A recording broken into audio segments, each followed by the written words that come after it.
Louise Mandumbwa, welcome, welcome, welcome. I'm so happy to have you today. I have been looking forward to our conversation all week. So, welcome to the Artifacts podcast. Thank you so much for having me here. I'm really excited to be in conversation with you.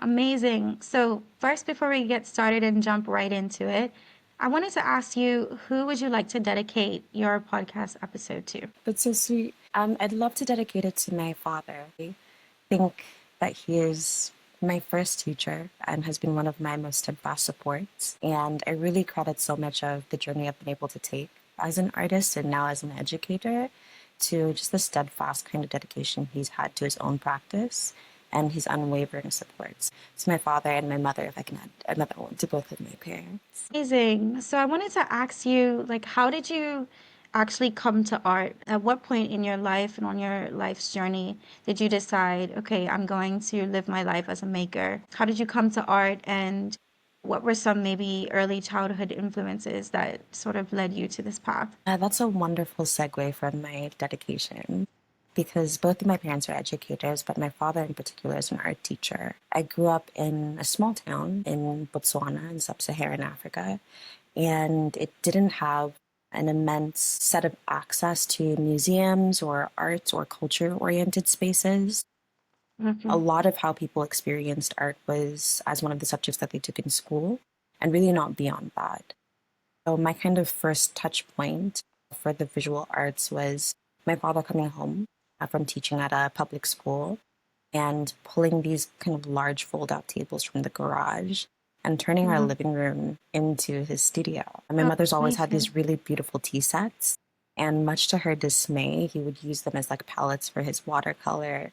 And he absolutely loved teaching, but he just came alive in a way that was really different when he was painting. So I was, I think, really taken by what was going on. When someone has really entrenched themselves into their practice and you're seeing it for the Mm, first time, it's kind of magical. And I think that really like 100%. sparked an initial interest to see like, well, what's this thing that's kind of happening? When I got a little bit older and had the opportunity to pursue art as a subject, at least in school, and develop an interest and was thinking about, you know, ostensibly what I might want to do with my life, as people start to ask when you get towards the end of your secondary education, I really realized the type of conversation that art facilitated.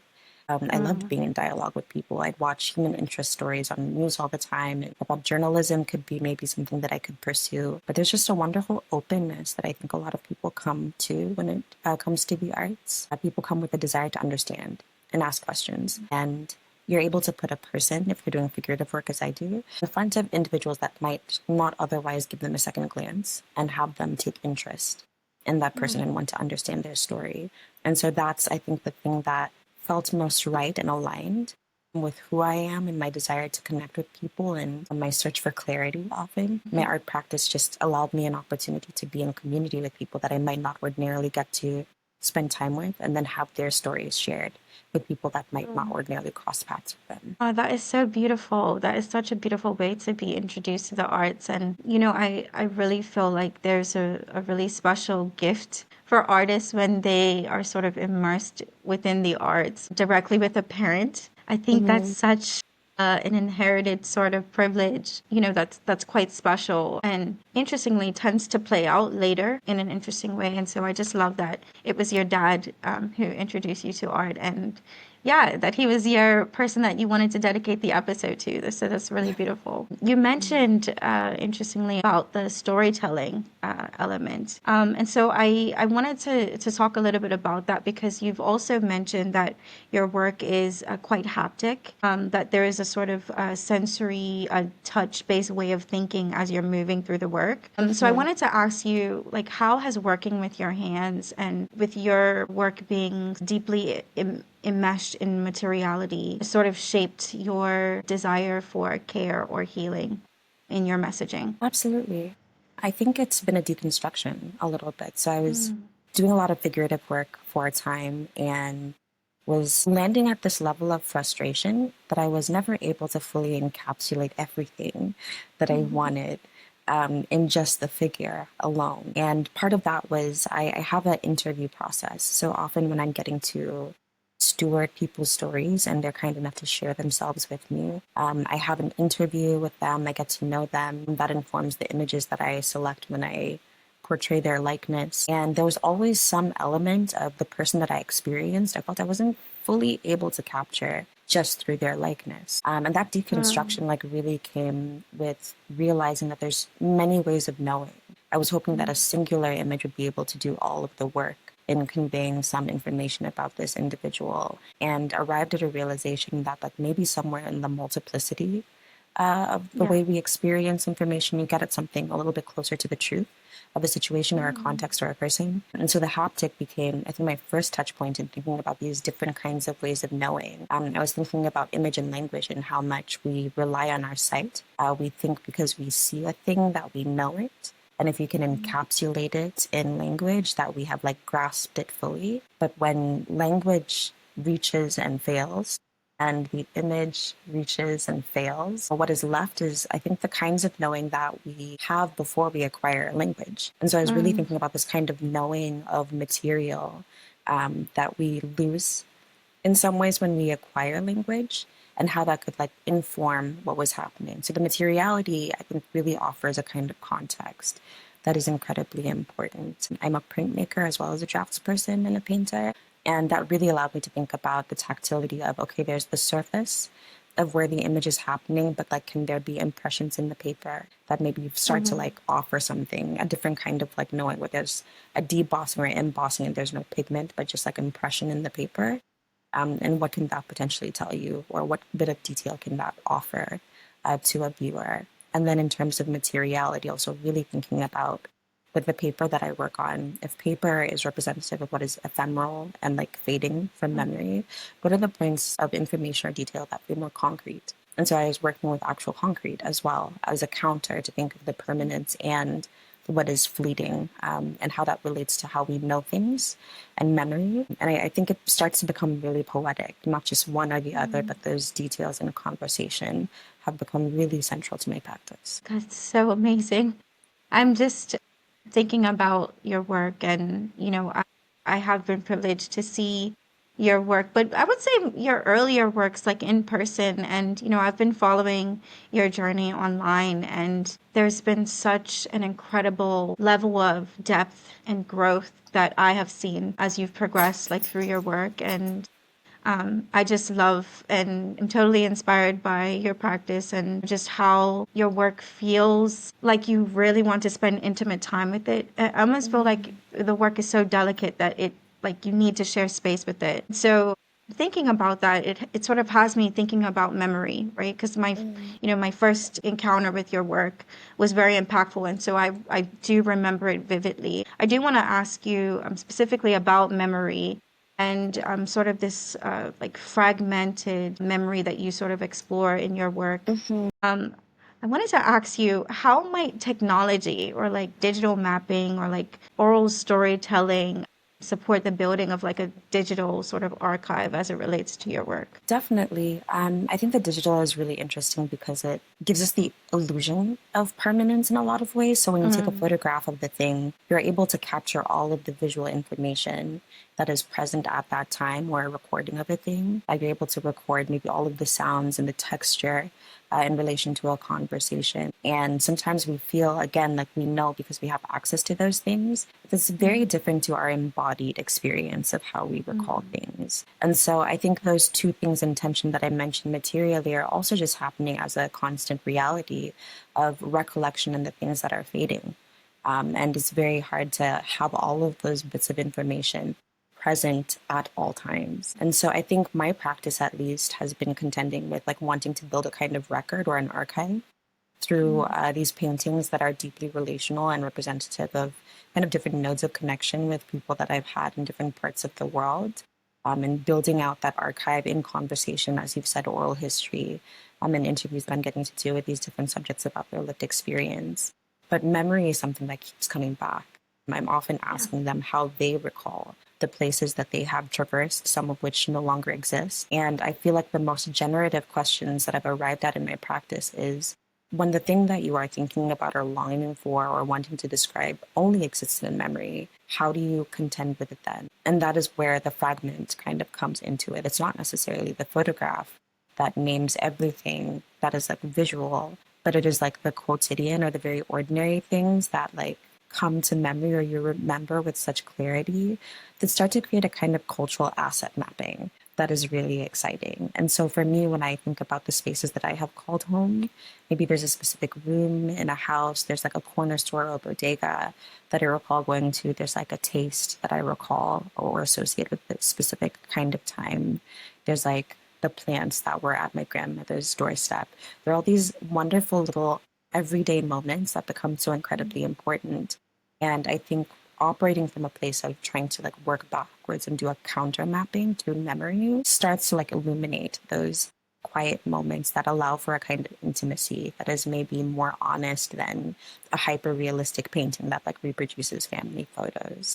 So I'm really excited to and grateful for what the digital has allowed in terms of stories that I will never hear, that maybe I have access to through family photos that still exist. And I'm able to think about the work that I'm doing in terms of like the research, the conversations, the reference photos that I take on my paintings, being a kind of archive that I will get to leave behind that will live longer than I will, that will be of access and use hopefully to people beyond the time that I have on this earth. And I think as much as those tools allow us to like create a repository, what is felt and what resonates is deeply important. And I think that's where art becomes irreplaceable because it's not about a total capture. It's about those moments of resonance that I think like really create something special. That's so wonderful for you to describe it in that way. Because one of the questions that I was thinking about for you was sort of like, do you feel like technology or sort of this AI that we're experiencing will ever replace art, right? Like these are the sorts of questions that we're having. And you've pretty much like summed up the answer is no, not ever your answer. And it's quite interesting to think about our relationship with the digital space and sort of how we move between digital space and physical space or how we show up in the world. And so that has me thinking about in between spaces and thinking about time, because you also sort of reference time and leaving behind like a legacy, a digital archive that could be accessed maybe later by others, something that you're leaving behind, a repository. How do you want the work to be remembered? And what will the actual like legacy building be? What does that look like? And how does that show up in the world beyond you and beyond this moment even? Something that you said a little bit earlier that I didn't want to gloss over was very kind. Was that you remember first encountering the work. And I remember kind of first encountering your work and how deeply I felt resonance, even though like the history wasn't directly my own, that it was saying something that was worth listening to and worth spending time with.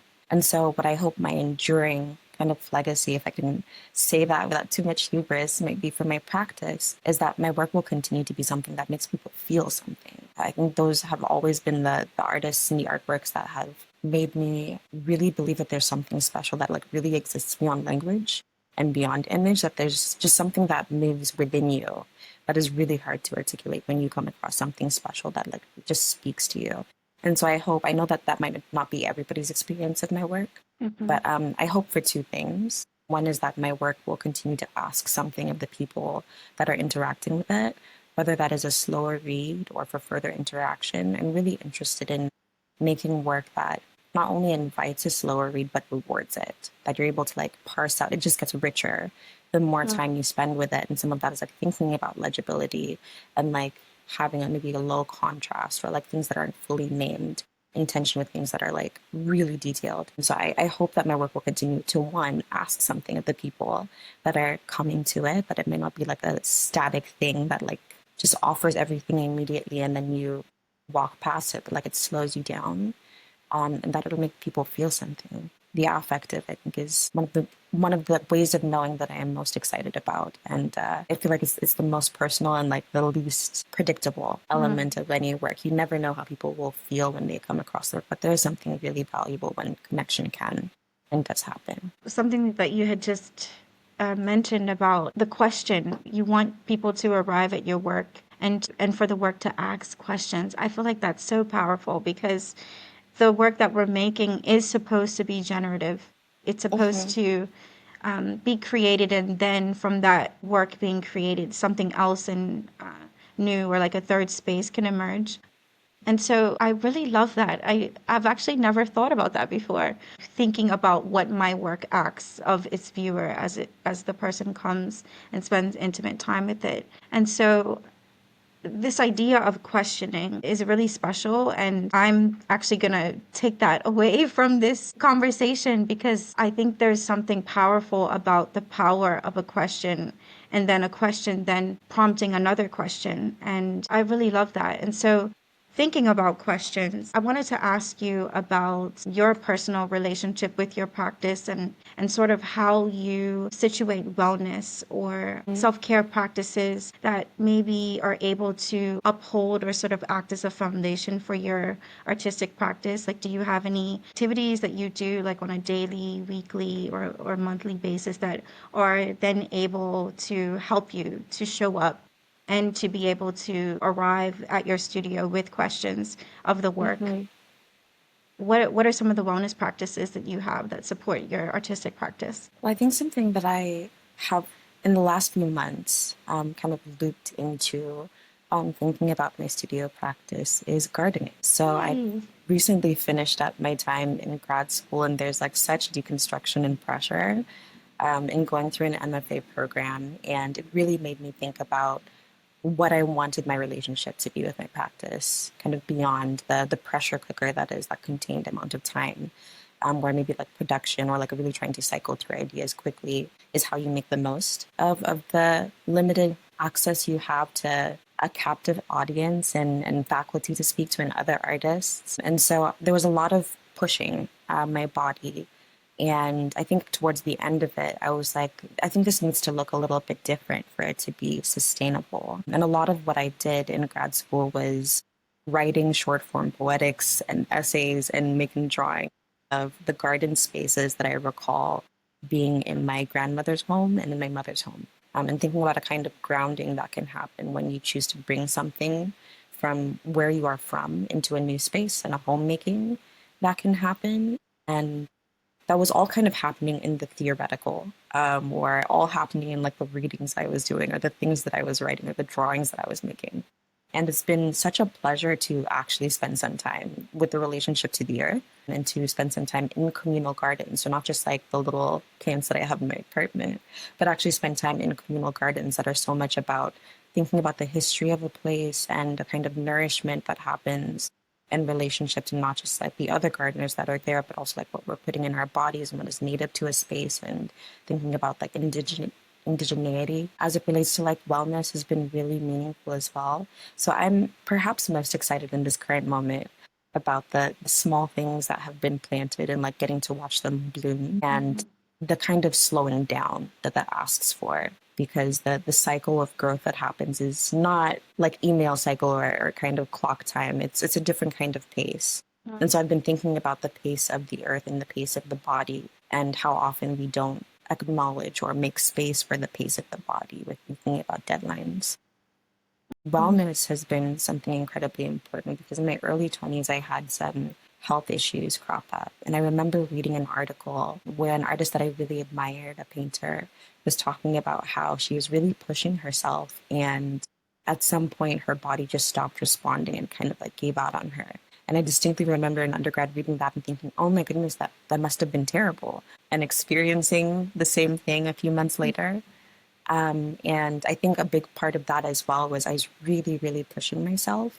And I had gotten really good at attuning myself to the deadlines of the production that I felt I needed to do, and was a poor listener as far as like what my body actually needed. I asked a lot of it and gave it very little of what it needed in terms of rest and like recuperation. It was always just get to the point of burnout and then like sleep for a weekend and then go again. And so it's been really wonderful to be a little bit older and a little bit wiser, and to be able to really think about what the pace of my body is and how that can be reflected in my practice. Whether that's thinking about Mm. moments where the scale can come down, or like I do not have it in me to do something that is massive, but that I can still take the same attention and care that I would for any work and scale it down to something that I can manage at that moment.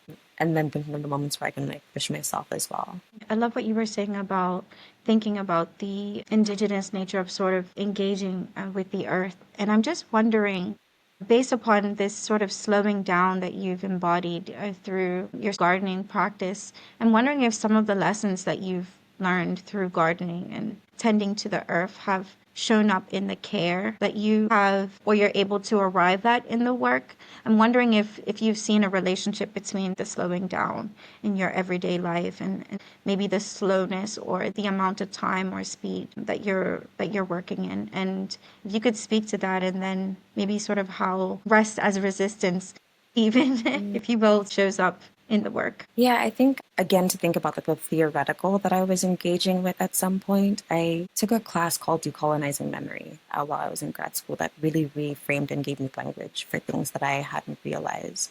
And some of the things that we were talking about in relationship to time was a deep time that exists outside of written record that like is actually embedded in the earth. And it made me think very differently about the different spaces that I was getting to navigate when I was doing research for my thesis, which was I got to visit the town that my father grew up in, which is near the border of Angola and Zambia. It's in like the north of the country. I'd never been that far up. And for most of my life, it had existed only as the stories that he recalled from his childhood many, many decades ago. And so to be able to like be in this space was really rich because like it finally became material. But something that I think like where all of like these things really started to like intersect was learning some of the architectural practices that are important to that space, which is the houses are made of unfired clay. And if at some Mm. point there are no longer any inhabitants in that house because people have left or have passed away, it's deconstructed and it goes back to being earth. And so that was really a revelation for me that like material could be witnessed. And I could only imagine how many homes had been constituted, disassembled, and then reconstituted into homes again. And like the kind of just like richness of history and archive and Yeah. record that like wasn't a legible thing that was happening specifically in the material. And so I started working with materials I was really excited about. And if I could have brought like that actual clay to be a part of my practice, I would. And maybe at some point there will be an opportunity to do so. But just like really thinking about a kind of material memory that can like exist alongside other things where legibility is not necessarily the point, just like having that as one of the registers of information in conversation with other things is enough. And I think like thinking about enough is also like part of like thinking about rest as resistance. Like at what point does the labor that you do become enough? At what point does like pushing yourself become enough? There's of course material demands for like things that we need to sustain ourselves, and Mm. I think I'm in a constant state of practice. So I sometimes fluctuate between it's incredibly important that I get these things done, and I will push myself to the body has limits and there is only so much that I can do. When I look back at my younger self, I do feel like there's a maturity in how I'm handling myself in relation to my practice and the kind of demands that it might have on the body and the kindness I'm willing to extend to myself because the world has no shortage of difficult things to hand you. And I think it can be incredibly generative to be able to extend that kindness to yourself when it's not coming from other places. Yes, absolutely. What you had just mentioned about this question of enough, like when is enough enough, has me Mm-hmm. thinking about where we are right now in the world, dealing with all of the systems that we're navigating and traversing, capitalism, patriarchy, all Mm-hmm. the things. That question of when is enough enough is so pertinent and ever present. It also has me thinking about something that you had mentioned in another interview where you were talking about perfectionism. And Mm-hmm. you've shared in the past of like that you're learning to embrace mistakes as you're working and as you're producing the work that you're making. In what ways has your art making process helped you to rewire your relationship to self-compassion? Because you just mentioned also about extending kindness to yourself. Well, how would you say that your art process has helped you to rewire that? I think printmaking very explicitly has allowed me that. Drawing for me is so much about like recollection and like maybe an immediacy. And painting after a while became so much about precision. I Mm, have a really poor recall of faces. I didn't realize. And so like painting was a way for me to remember. In the same way that people say when you write something down, you recall it better. I remember people's faces more clearly after I've painted them. And so in some ways it was for me trying to like hold on to these people that I would not always have access to. But printmaking continues to be the part of my practice that humbles me because I do not have the same kind of dexterity and tightness when it comes to printmaking. I think that is where I feel like I'm working alongside the medium. And maybe I have something in mind, but I'm not able to always make it happen with the same exactitude that I can in the other parts of my artistic practice and output.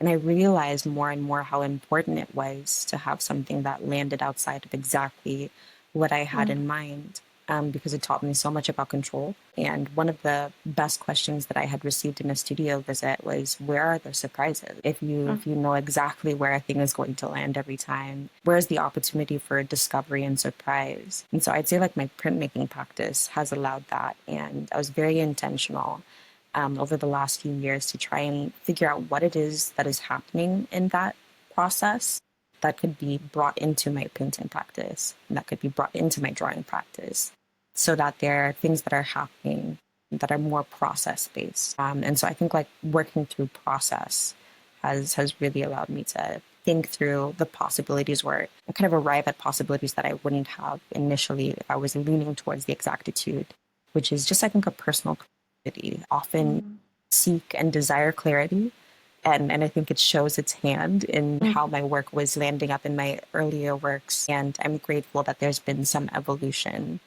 in my practice for there to be more space for things that aren't landing with the same level of exactitude, but are maybe landing with just as much earnestness as any other part of my work. Oh, that is so lovely. It has me thinking about this element of surprise, right? If we don't allow space for the work to emerge as it will, because at the end of the day we're just a vessel and the ideas are flowing through us, and so that element of surprise is almost necessary for the work to show up exactly the way that it's supposed to. So there's this sort of dance or act of co-creation that's happening. You mentioned this idea of control. I'm wondering, with all of the tech and all of the tools that are now showing up in the world easily at our disposal, where does your practice sort of situate in thinking about how to maybe co-create with some of these tools that we have access to? And what does that mean for you in terms of relinquishing control so that maybe you have like energy to focus on the things that actually matter in the practice? In some ways, I'm a little bit stubborn when it comes to the tools that we have access to, because I want to understand. And so when I was interested in writing, for example, a lot of that writing was happening on sticky notes that were put in a field journal that were then transcribed. And when I was thinking about making books rather than like thinking about layout that could happen digitally, I was really interested in like, putting those things together by hand and learning how to engage in book arts, how to make books from scratch, and then learning letterpress just because I really love learning and a learning curve. But more and more, I realize that that learning curve is also in technology, and that there's so many tools that we have access to that allow us to present our work well. And so sometimes I think about as much as the in-person experience of the work is important, I think about how technology can facilitate that experience for people that don't have immediate physical access to the work. And sometimes that's thinking about layout that is possible through web design that like simulates some of the kind of coming in and out of focus or transparency or legibility that I'm invested in my practice. And thinking like, yeah, how the digital presence or online presence of the work can get as close as possible to simulating what is important about the physical work. There's maybe some aspect of the tools we have access to that I'm really excited about. And then to also speak about wellness once more, the tools that we have access to sometimes allow us to be kinder and more gentle with our bodies because they're able to take on the more physical aspects of the work that we create. So for some of the work that I've created, I work with concrete, and I because I really wanted to learn that concrete by hand and made molds without having ever picked up a bag of concrete. But I'm really grateful that there are ways to like simulate and digitize and think about what fabrication specifically can look like without you having to take a chisel and a hammer or a trough and a shovel to make those things happen from scratch. That's amazing. I have also just recently arrived working with concrete. I'm like doing some crazy experiments now. And well, to be honest with you, it's more towards like sculpture. And I'm like sort of steeped in the process, the failing, the trying again and stopping and allowing myself to accept that this is very much so like a process. And in learning that slow way of working, I'm learning that Mhm. the process is way more important than the actual like finished work. In your practice, like how do you know when you've arrived at a finished work? Like how do you know when the work is finished? That's a wonderful question. And also just like sentiment of like when is enough enough? Because you really could keep on going and overwork a thing. And I think at one point I was really overworking the thing and I'd step back and I'm like, oh, I should have stopped 15 hours ago. I think when I arrive at there is enough information here for someone that loves this thing or this person to recognize it for what it is, that feels like an important kind of internal check. And just to like speak again about like the process and like what it asks of you, one, have an appreciation for the reality that it takes as long as it takes.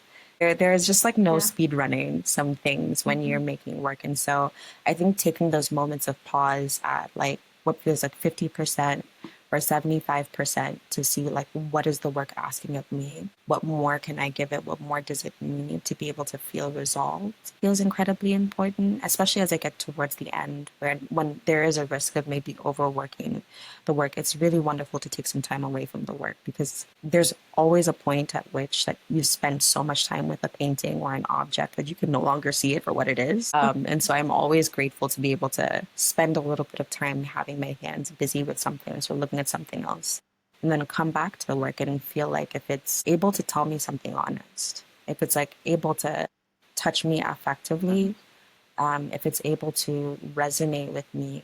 And that's kind of where I'm like, okay, I feel like this is able to give me something true and this is enough. I feel like that is often the parameter. Is the person that like is the person that is represented here, would they be recognized by those that love them? Would they say this is the version of the person that I know? You've captured something about their spirit or their inner light. And is the work asking me anything more of me? Like have I been of service to that intention to the best of my ability? Your subjects and like the people that you render like in your work, it's deeply intimate, loving and vulnerable and deeply humanizing, like seeing the figures that you render. Like how have you found the act of rendering black bodies in particular, Mm-hmm. especially with like care and reverence and grace, impacted your own sense of like representation and visibility within the world, within your practice, and also Mm-hmm. within your messaging? There was an elderly gentleman that I got to do a portrait of some years ago, and we'd crossed paths a few times, and he'd seen me with my portfolio and engaged me in conversation, and he was kind enough to let me do a painting of him. And I recall him coming into the gallery and seeing that work for the first time. And he started to tear up a little bit and said, I can't wait for my grandkids to see this painting of me. And so there's something specifically about being seen. I think when walking through the world in the bodies that we do, it doesn't always feel like you are seen for who and what you are, but there's a constant presentation of a certain version of yourself. And for some people, that has to do with safety or professionalism or wanting to be given a chance. It's really wonderful to be able to take someone on their own terms and represent them as they are and to speak about enough for that to be enough, for people to come as they are, and for the person that they are to be enough without any additional posturing or, there's no props, there's really nothing else. For people that know my work, a lot of my earlier works were just very simple portraits. I wasn't focused on clothes or any kind of outside indicators that would give you any clue about this individual. It was just them. And it's been really wonderful. I'm deeply grateful for all the people that have extended trust with their likeness in a time where I think it's very easy to like take on what feels like a trendy image or subject matter Yeah. and run with it. I've really appreciated just the trust that has been extended by these individuals to share their stories and their likeness with me. And I, every time, try to meet that trust with the level of respect and honor that it deserves. I love that. And I'm just thinking, based on what you said about being seen, um, and even the development of trust within you and your subjects. I'm wondering, how do you carry that sentiment into the classroom, because you are also an educator, and so I'm wondering how much of this ethos that you bring to your practice, how do you carry that into the classroom and ensure that your students also feel the same way with you? Absolutely. When I was thinking about like a teaching pedagogy and the kind of educator that I wanted to be, I was really interested in honoring the knowledge bases that people bring with them into the classroom. People know so much, and that knowing is not always like empirical knowledge. Like there's so many things that we bring with us into the classroom. And so I'm always trying to like think about how to structure assignments or conversations or dialogue or critique in the classroom that allows people to bring their full selves into that space and share it, and for each of us to be able to learn from one another. As someone that's like a foreign national that was an international student for a lot of the time, I was often the person that was reacclimating myself to what was normal for everybody else. And I learned so much in that space. And then I had the opportunity to be in classrooms where there was a lot of people from a lot of different places. And it really enriched the kind of conversations we were able to have. We live on one world, but there's so many different realities that we experience based on our cultural backgrounds and the way that we're raised and what is normative in the spaces that we've grown up in. And I think it comes down to that idea of multiplicity once again, where like it's not necessarily one or the other, but all of those registers of information in conversation produces something so much richer than when we're kind of thinking about a hierarchical top down. This is the thing. I feel like that format, that framework works particularly well for the humanities. I don't know that like it would work the same in like a mathematical class, but at least in the classrooms that I've gotten to be ahead of or share space with other students, I'm really interested in like what that reciprocal conversation looks like, and like what I think care in my mind really extends to how do you hold space for the full expression as much as you are able of the people that you're sharing space with, and what are all the things that we can try and learn from one another. And that's such a beautiful thing to consider as an educator, and so vital, especially like within the arts classrooms as well, because, I've seen experiences where some of the sort of relationships between like the teachers and the students, the desire to make sort of gets beaten out of them in a way. And so I love, that you have brought this ethos to your classroom, and sort of allow your students to show up fully as themselves in all of their multiplicities and all of their identities, and be able to make work from a place like that. And this idea of like multiplicity, or this full expression of oneself, I'm wondering how you yourself show up uninterrupted. Like, what is it that you're doing, or how is it that you're expressing yourself, or how do you feel when you have no interruptions? Like, what is life and your practice and all of your being look like for you when you're uninterrupted? I really feel like I'm a lifelong student. I feel like I'm most myself when I am in a space of childlike curiosity, and wanting to understand things. And also, maybe conversely, when I'm in a space of nurturing. Those two things, there's a deep curiosity. I really want to understand the world that I live in. And I think from a very young age, realize that I don't know what I don't know. And so I need better questions. And I think that's a Yeah. generative space because there's always better questions. It's not just arriving at an answer. It's like, okay, I've got the answer for this. What's the next question? What are better questions that I can ask of the space that I'm in, of the people that I'm in conversation with? And then I absolutely love that reciprocity that I was talking about that happens in the classroom to happen in my home. I love having people over and cooking for them. I absolutely love like building out a meal, or building, or not building, cooking people their favorite meal and what that teaches me about them, and their palate. And I think those two things, I feel like I am most myself when I'm in conversation, whether that's with things that I'm trying to learn or people that I want to know better or care for deeply. I'm most myself in relationship, if that makes sense. In relation. Yeah, absolutely. And so I very much so appreciate this conversation, and, You've been so generous and so thoughtful with some of your answers. And so, just to sum everything up, I wanted to end our conversation asking you, what is the question that you have for the people listening? What's one question that you want to leave them on? Okay. Maybe what is the thing that you have been called to steward? I think each of us have different leanings and strengths, and I think it's not so much having a talent that pushes us forward, because like you might have a gifting in one area or another, but if it is like something that you've been given to steward, what is like the best way to steward the gift that you have, and what does that look like?